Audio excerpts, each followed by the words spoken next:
저는 그날 아침 뉴스를 처음 들었을 때의 공기를 아직도 생생히 기억하고 있었어요. 사무실 안의 공기는 마치 곧 폭풍이 몰려올 것처럼 무겁게 느껴졌습니다. 그때 누군가 갑자기 외쳤어요. 삼성이 엄청난 발표를 했대요. 모두 타이핑을 멈췄어요. 오래된 커피 머신도 잠깐 더 크게 시익하고 소리를 냈죠. 큰 TV 화면에는 빨간색으로 문구가 번쩍였어요. 삼성전자 한국에서만 6만 명 신규 채용. 우리 상사인 톰슨 국장님이 화면을 멍하니 바라보며 중얼거렸습니다. 뭐라고 전부 한국에서만? 그럼 텍사스 공장은 어떻게 되는 거지? 테일러 플랜트는 우리 주의 자랑이었어요. 최첨단 일자리의 중심이 될 거라 믿고 우리는 3년 동안 공장을 유치하려고 온 힘을 다했었어요. 무료 부지 제공, 세금 감면, 새 도로와 전력선까지 깔았죠. 그런데 이제 그 모든 노력이 뜨거운 텍사스 바람 속 연기처럼 사라질지도 모른다는 생각이 들었어요. 사람들이 TV 앞에 모여 웅성거렸습니다. 워싱턴이 H-1B 비자 수수료를 또 올렸다며? 응, 거의 10만 달러까지 올랐대. 삼성이 화날 만하지. 그때까지만 해도 H-1B 비자라는 단어가 낯설었어요. 하지만 그 주에는 수백 번이나 듣게 되었죠. 그 비자가 있어야 한국 엔지니어들이 미국에 와서 일할 수 있었거든요. 비용이 오를수록 그만큼 미국에 올 수 있는 엔지니어가 줄었어요. 엔지니어가 없으면 공장도 제대로 돌아가지 못했죠.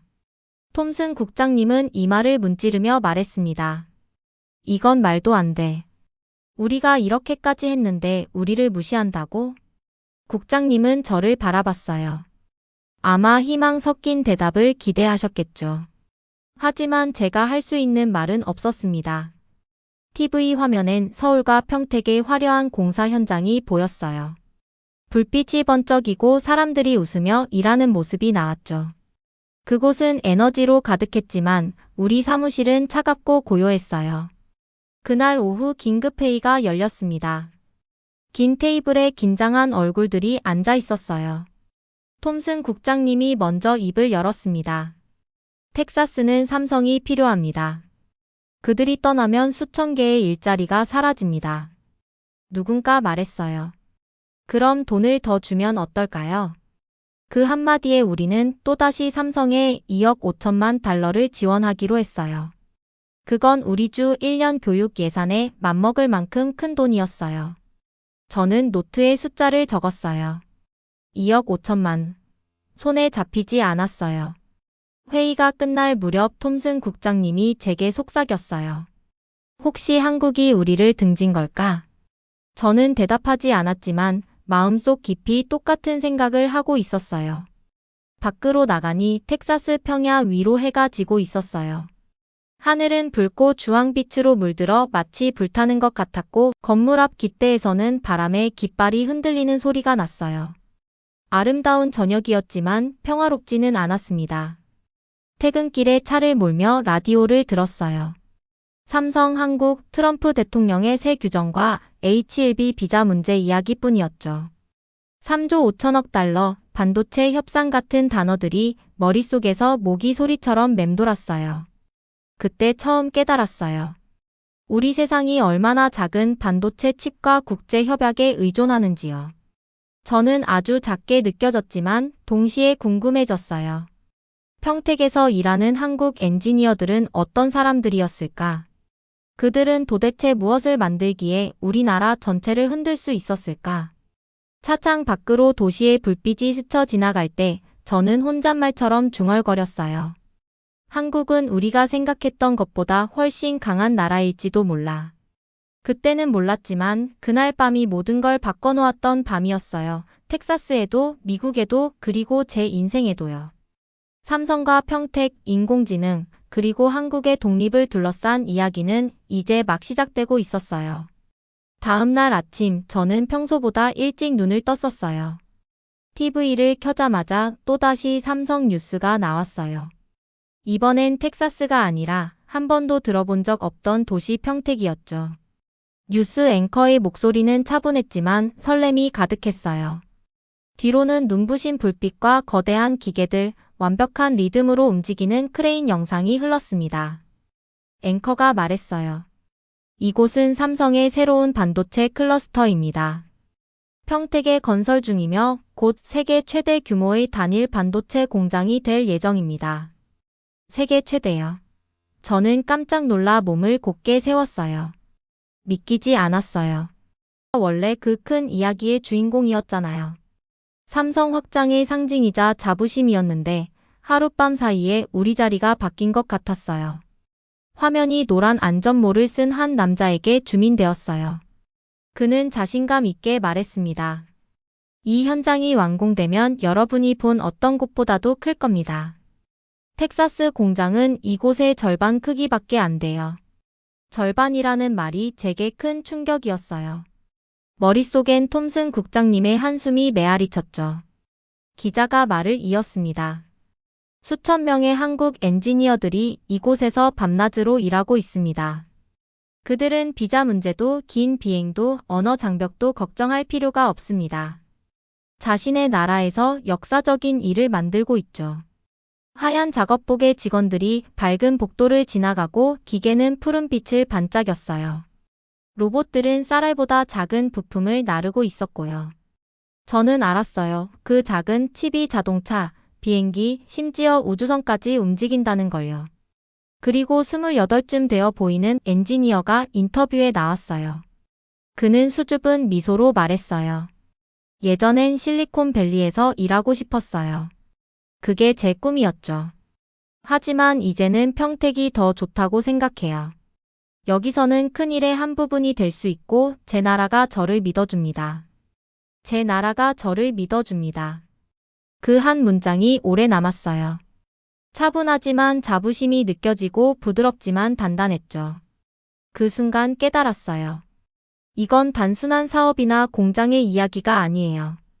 자존심과 주권의 이야기였어요. 한 나라가 스스로 서고자 하는 마음이었죠.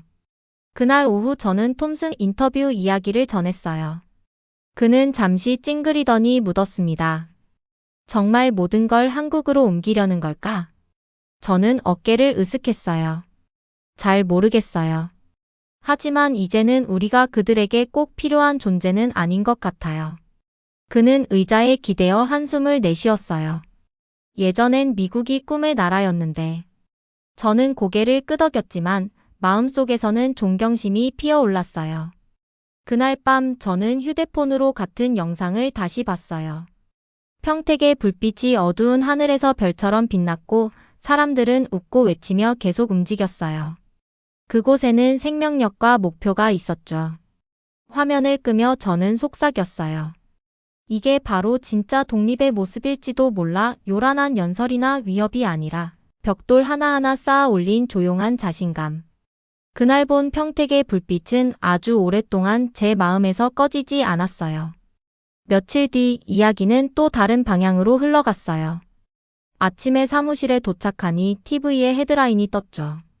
중국 한국에 제안하다. 기자가 설명했습니다. 중국은 한국 기업의 무료 부지, 10년 법인세 면제, 그리고 공장을 옮기는 기업을 위한 고속철도 노선까지 약속했어요. 기술과 신뢰의 새로운 파트너십이라고 불렀습니다. 옆에 톰슨 국장님이 냉소적으로 중얼거렸어요. 신뢰라니 그건 통제를 다른 말로 한 거야. 화면에는 상하이에 반짝이는 비즈니스 지구가 나왔어요. 유리 빌딩, 깨끗한 도로, 반짝이는 조명 모든 게 완벽해 보였지만 어딘가 너무 매끈했어요. 중국 무역 담당 관리가 말했습니다. 중국에서는 미국처럼 갑작스러운 비자 변경이나 H1B 수수료 인상 같은 일이 없습니다. 불안정한 정치도 없습니다.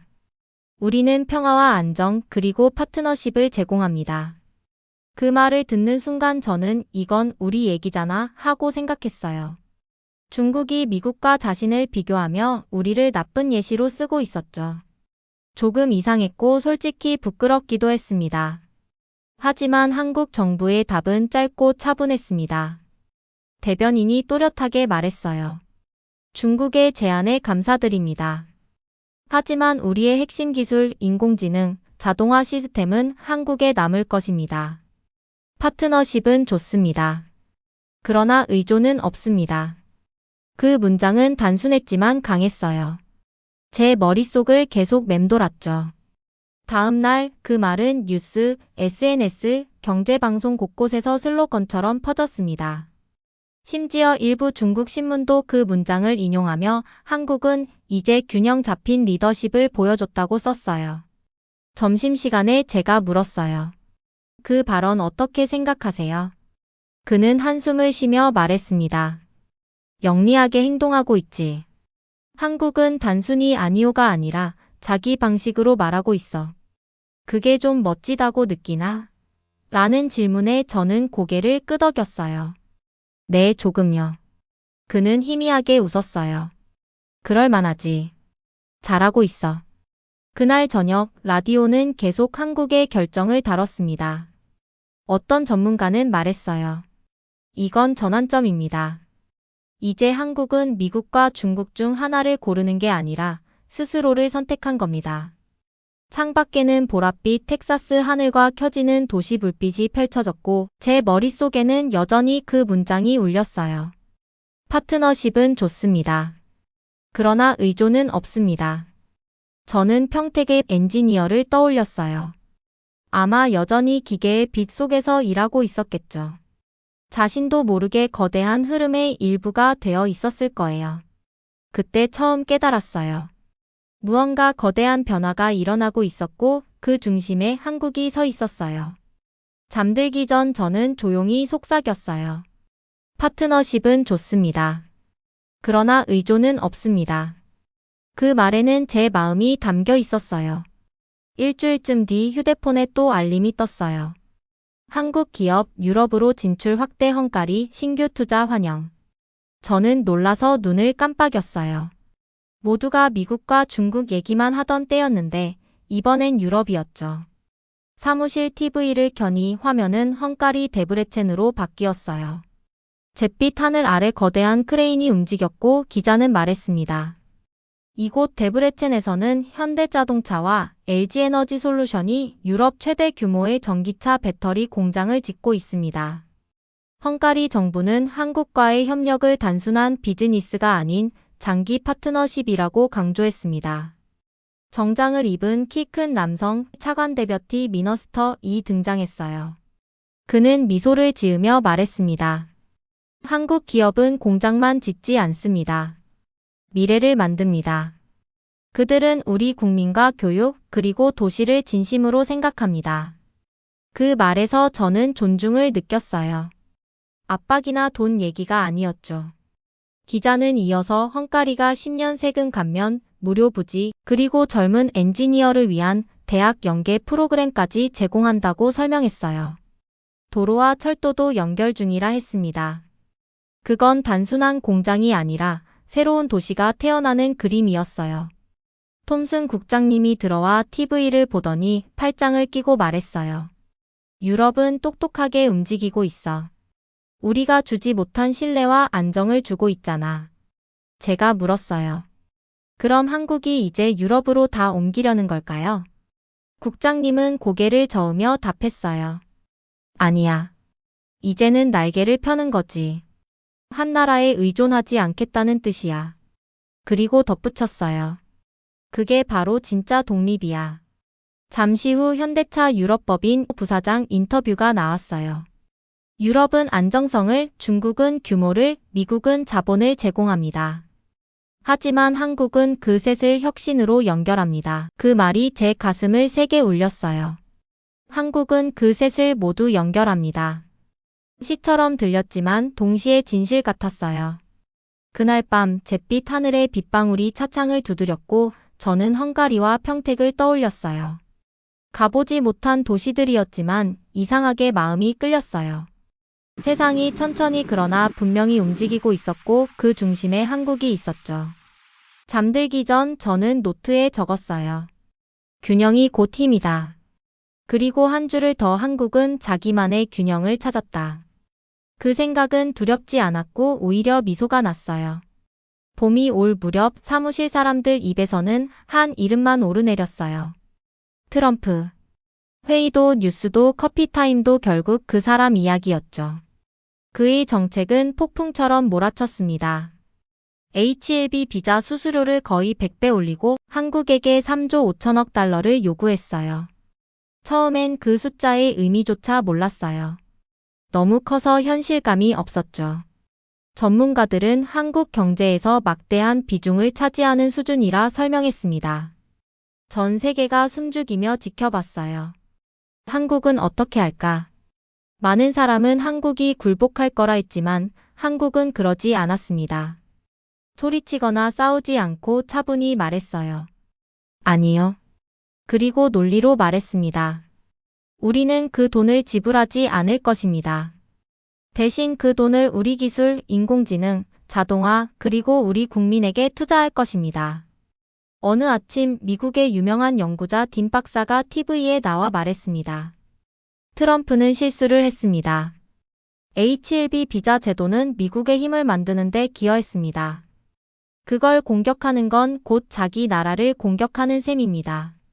그는 앨런 머스크, 순다 피차이, 사티아 나델라 같은 인물들이 그 제도를 통해 미국에 왔다고 설명했어요. 그들이 있었기에 미국의 기술이 성장했습니다.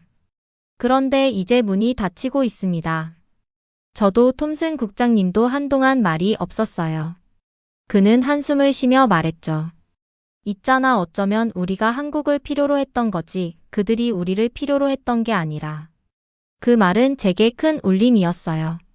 예전에 그는 한국을 큰 꿈꾸는 작은 나라라고 불렀으니까요. 하지만 이제 그의 목소리엔 존중이 담겨 있었어요. 그날 저녁 저는 그들은 더 나은 예스예스를 만들었다라는 제목의 기사를 읽었어요. 한국은 요구를 단순히 거절한 게 아니라 더 현명한 대안을 제시했대요. 평택의 새 반도체 공장, 첨단 AI 자동화, 유럽의 배터리 파트너십 계획들. 문을 닫은 게 아니라 새롭고 더 나은 문을 만들었다는 이야기였어요. 그 문장이 밤새 머릿속을 맴돌았어요. 그들은 더 나은 예스를 만들었다. 다음 날 딘 박사는 토크쇼에서 말했습니다. 그들은 논쟁하지 않았습니다. 대신 혁신했습니다. 진행자가 그럼 한국이 미국을 이긴 건가요? 라고 묻자 그는 미소 지으며 답했어요. 그들은 싸워서 이긴 게 아닙니다. 생각으로 이긴 겁니다. 그 말을 들으며 저는 자랑스러우면서도 조금 질투가 났어요. 다른 나라를 응원하는 기분이 낯설었지만 존경하지 않을 수 없었어요. 그들은 보기 드문 것을 보여줬습니다. 차분한 강함, 인내 속의 힘을요. 퇴근길 하늘이 주황빛으로 물들었고 제 머릿속에는 평택의 불빛이 떠올랐어요.